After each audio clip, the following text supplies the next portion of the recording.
भाई मैं सुबह ਦਾ ਆਇਆ ਕਬਰਸਤਾਨ ਆਇਆ ਸੀ। ਇਹ ਮੇਰਾ ਕਜ਼ਨ ਹੈ, ਇਹ ਵੇਖੋ ਪਿਆ ਹੋਇਆ। ईद का दिन है ते ना नहाता है ना इन्हें कपड़े बदले ने, इसलिए अस्सलामुअलैकुम। आज है जी ईद उल फितर का दिन। कपड़े शपड़े चेंज नहीं किए, अभी करते हैं और आपको मिलते हैं जी। Welcome back. रेडी हो गए, ये वाले कपड़े पहने हैं, ठीक हो गया।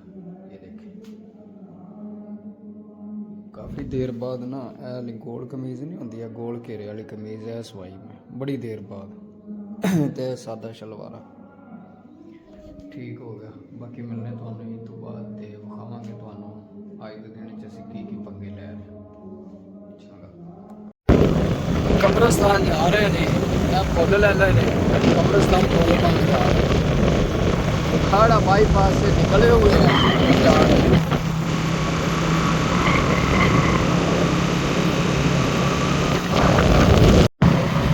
है जी डेयरी फार्म, यानी कि मिलिट्री फार्म मझा मुझा रखिया हुई उन्होंने, बड़ा बड़ा मिलिट्री फार्म है। फाइनली जी आप अपने कैमरा च लगे ने, आ जो होंगे ने कैमरे ऑनलाइन चलान करने वाला कैमरे कैमरा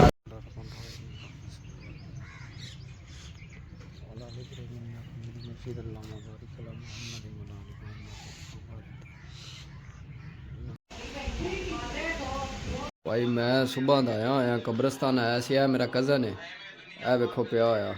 ईद का दिन है ते ना नहाता है ना इन्हें कपड़े बदले ने, जलील की खलोता सारिया पूरे रोजे मेरे कज़न इस मंजे ते कड्ढे गया। देखो इस मंजी तो उस हो जाते तो उस मंजी तो ऐस हो जाता।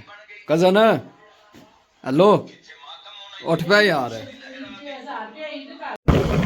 फाइनली वापस उगाड़े आ गया। वो सामने जी कलोनी जी नज़र आती भी इतने घर है, मोटरवे रोड है, इस्लामाबाद लाहौर रोड है, सामने रोड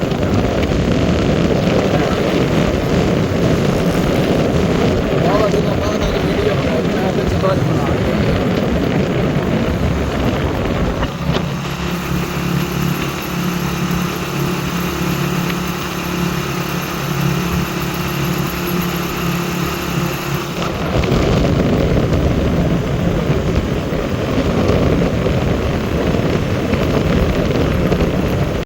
फाइनली जी घर पहुँचे हैं, उन्होंने पहुँचे तो टाइम वेखने की होया।